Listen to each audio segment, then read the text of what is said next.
Good morning, students. Myself, Dr. Rajni Sharma, Associate Professor History, Government College Kishangarh. Students, मैंने अपने पिछले कुछ lectures में आपको अमेरिका की क्रांति तथा औद्योगिक क्रांति के बारे में आपको विस्तृत रूप से अध्ययन करवाया था। आज मैं आपको फ्रेंच रिवॉल्यूशन या फ्रांस की क्रांति के बारे में अध्ययन करवाने जा रही हूँ। आपने पिछली कक्षाओं में स्वतंत्रता, समानता एवं भ्रातृत्व इसके बारे में आपने जरूर सुना होगा। हाँ, ये स्वतंत्रता, समानता एवं भ्रातृत्व फ्रांस की क्रांति के ही नारे थे, जो सभी क्रांतियों के लिए एक बाद में आदर्श बने। जो आपका फ्रंट पेज आपके सामने है, इसमें आप एक इमेज देख रहे हैं। इस इमेज में जिस व्यक्ति के हाथ में एक फ्लैग है और ये फ्लैग फ्रांस का है और इसमें जो परिदृश्य दिखाया दिया जा रहा है वह एक क्रांति का परिदृश्य है। यह क्रांति इतिहास में बहुत ही महत्वपूर्ण स्थान रखती है, क्योंकि इसने राज्य के संबंध में एक नई धारणा को जन्म दिया और राजनीति तथा समाज के विषय में कुछ नए सिद्धांत प्रतिपादित किए। इस क्रांति ने जीवन का एक नया दृष्टिकोण जनता के सामने रखा, जिससे उनमें एक अद्वितीय उत्साह का संचार हुआ। अतः हम कह सकते हैं कि फ्रांस की क्रांति एक महत्वपूर्ण अग्रगामी क्रांति भी बनी। ये एक यूरोप के इतिहास की महत्वपूर्ण घटना थी, जिसने संपूर्ण विश्व पर प्रभाव डाला।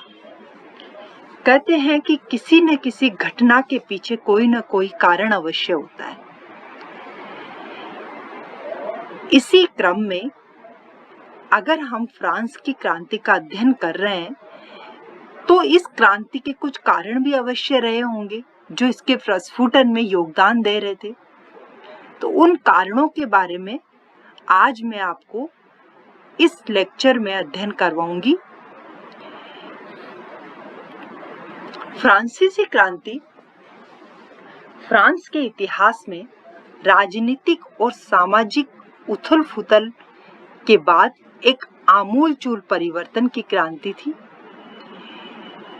यहाँ पर फ्रांस की जो सरकारी संरचना थी, जिसमें कुलीन और कैथोलिक पादरी मुख्य रूप से थे और उनको विशेष अधिकार मिले हुए थे, वह एक राजशाही पद्धति थी। लेकिन इस क्रांति से इसमें आमूल परिवर्तन हुए और यह क्रांति नागरिकता और उसके अधिकारों के सिद्धांतों पर आधारित हो गई। इन परिवर्तनों के साथ ही ऐसी उथल-पुथल हुई जिससे आतंक के युग की भी समाप्ति हुई। अतः फ्रांस की क्रांति ने एक विश्व पटल पर अपनी अमिट छाप छोड़ी। इसके कारणों के बारे में हम चर्चा कर रहे थे।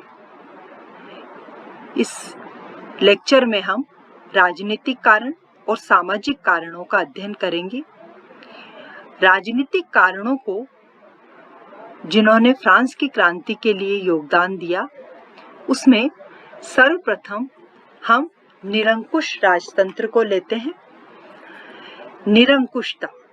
निरंकुशता से आप समझते हो कि जिस पर किसी का अंकुश नहीं। फ्रांस में इसी प्रकार निरंकुश राजाओं का शासन था। राजा स्वयं को पृथ्वी पर ईश्वर का प्रतिनिधि मानते थे। वे निरंकुश स्वेच्छाचारी तरीके से अबाध रूप से जनता पर शासन करते थे। राजा की इच्छा ही कानून होती थी तथा अगर कोई व्यक्ति से कोई अपराध हो जाता था तो उसके लिए किसी न्यायिक आदेश की जरूरत नहीं पड़ती थी और उसको बंदी गृह में डाल दिया जाता था। दूसरी ओर स्वतंत्रता का अभाव था। प्रत्येक नागरिक के लिए स्वतंत्रता का अभाव था। स्वतंत्रता जो हर व्यक्ति की एक आवश्यकता है, लेकिन निरंकुशता के कारण इस आवश्यकता पर रोक सी लग गई। एक आम नागरिक परतंत्रता की जिंदगी जी रहा था। जन साधारण में राजतंत्र के खिलाफ एक भावना पैदा हुई। दूसरी ओर वहां के जो राजा थे, जिसमें मुख्य रूप से लुई 16वां था, और लुई 16वां की जो पत्नी थी जिसका नाम था रानी अंतोयेक, यह एक ऑस्ट्रिया की राजकुमारी थी और इसने विलासी जीवन पर बहुत धन खर्च किया। उसकी पत्नी जो मेरी अंतायनेत थी, उसने ऑस्ट्रिया से संबंध होना ही उसके लिए तथा उसके देश के लिए घातक सिद्ध हुआ, क्योंकि फ्रांस से ऑस्ट्रिया के संबंध पूर्ण रूप से शत्रुतापूर्ण हो गए। राज्य में जो भी व्याप्त भ्रष्टाचार था, करों का अत्यधिक बोझ था तथा सुधार योजनाओं की असफलता थी, इसके लिए जनसाधारण उसकी पत्नी लुई 16वें की पत्नी मेरी अंतायनेत को ही उत्तरदायी ठहराने लगे और उसे मैडम डेफिसिट भी कहा जाने लगा। अतः उधर जो वर्साय का जो महल था, उस पर भी काफी धन का अपव्यय हो रहा था। उसके मेंटेनेंस के नाम से काफी धन का अपव्यय हो रहा था और जनसाधारण एक बहुत ही अभाव की जिंदगी जी रहा था। इसलिए एक असंतोष की भावना जनसाधारण में पैदा हो रही थी। प्रशासनिक अव्यवस्था का जहां तक सवाल है, लुई 14वें के शासनकाल में फ्रांस संपूर्ण यूरोप में अपनी कुशल प्रशासनिक व्यवस्था के लिए विख्यात था, परंतु उसकी मृत्यु के बाद कोई कुशल व योग्य व्यक्ति फ्रांस की गद्दी पर नहीं बैठा। लुई जो 15वां था, उसने सप्तवर्षीय युद्धों में भाग लिया, जिससे फ्रांस के आर्थिक ढांचे पर भी घातक प्रभाव पड़ा। इस युद्ध ने शाही खजाने को रिक्त करने के साथ साथ फ्रांस के मान और सम्मान पर भी विपरीत प्रभाव डाला। इस प्रकार जो फ्रांस के जो शासक थे, जिनको बुर्बो कहा जाता है, इन शासकों की जो अविवेकपूर्ण नीति थी और उनकी अकुशल शासन व्यवस्था ने इस क्रांति को अवश्यंभावी बना दिया। इस दूषित प्रशासन से सारे जनसाधारण परेशान था। एक उदाहरण मिला है कि एक नगर में जो नियमानुकूल था, वह उससे 5 मील की दूरी पर गैर कानूनी बन जाता था। लगभग 400 प्रकार के कानून यूरोप के विभिन्न भागों में प्रचलित थे। तो इस प्रकार फ्रांस की प्रशासनिक व्यवस्था में काफी दोष थे। नगर पालिका व कॉरपोरेशन के अधिकार भी अलग अलग थे। विभिन्न कानूनों का प्रचलन अलग अलग प्रांतों में था। तो इस प्रकार सुदृढ़ प्रशासन व्यवस्था का यहाँ पर अभाव था। चूंकि लुई 16वें का शासनकाल पूरी तरह से भ्रष्ट हो चुका था, जिसमें उसकी पत्नी का काफी योगदान था, क्योंकि वह अपनी पत्नी के दूषित प्रभाव में था। इसलिए इस व्यवस्था में के लिए ये एक तरह का आंदोलन जनता के मन में पैदा हुआ और वह फ्रांस की क्रांति के रूप में परिणित हुआ। अब हम इसके क्रांति के जो सामाजिक कारण थे जिसके लिए ये क्रांति हुई, उन्होंने किस प्रकार सामाजिक कारणों ने इस क्रांति के लिए योगदान दिया, उसका अध्ययन कर रहे हैं।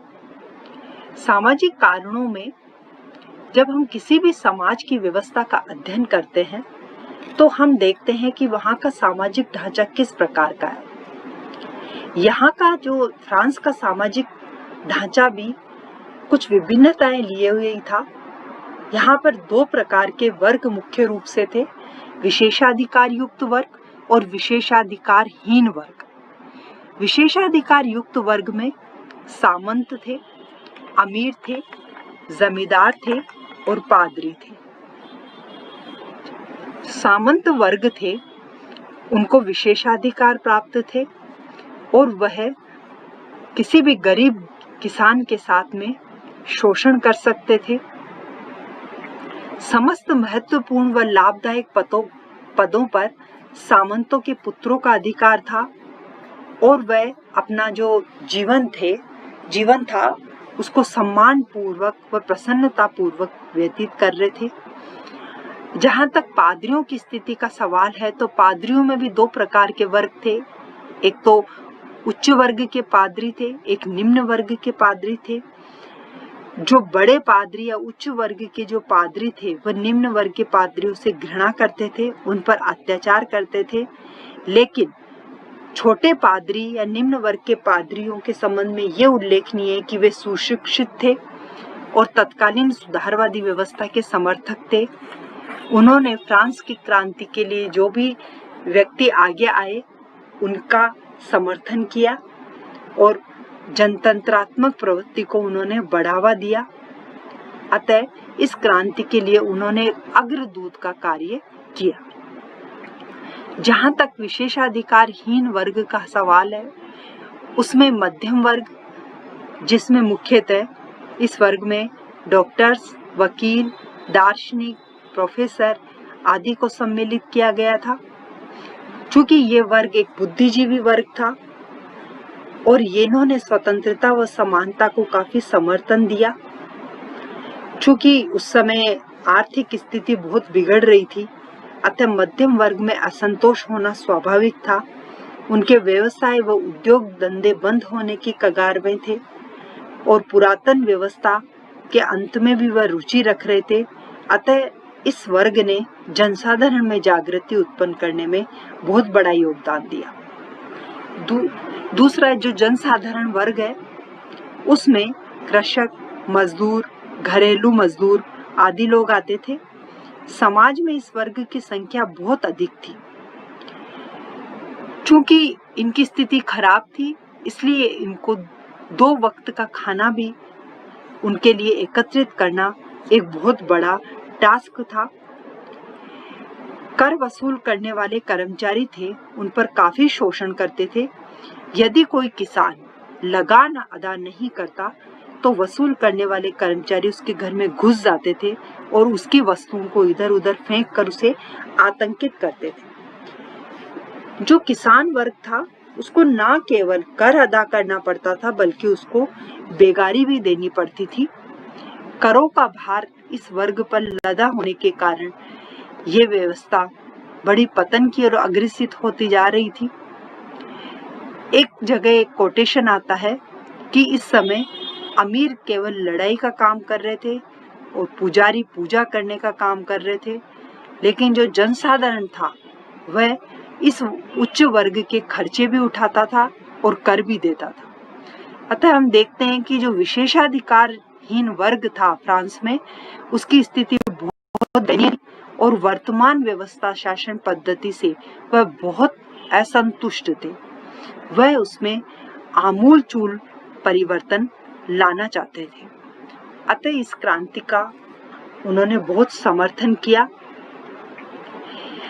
अब मैं इसके नेक्स्ट जो आपको लेक्चर दूंगी उसमें इसके आर्थिक कारण और बौद्धिक कारणों के बारे में मैं आपको विस्तृत रूप से अध्ययन करवाऊंगी कि इस क्रांति के लिए आर्थिक और बौद्धिक कारण किस प्रकार उत्तरदायी थे, और क्रांति की प्रगति के बारे में भी आपको बताऊंगी।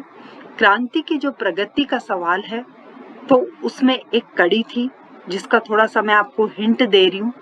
यह है बास्तिल का दुर्ग। इस बास्तिल का दुर्ग जो है वह फ्रांस की क्रांति का बहुत बड़ा प्रतीक माना जाता है, क्योंकि जनसाधारण ने इस दुर्ग के पतन में अपना बहुत बड़ा योगदान दिया। तो ये सब हम अब नेक्स्ट अपने लेक्चर में इसका अध्ययन करेंगे। धन्यवाद।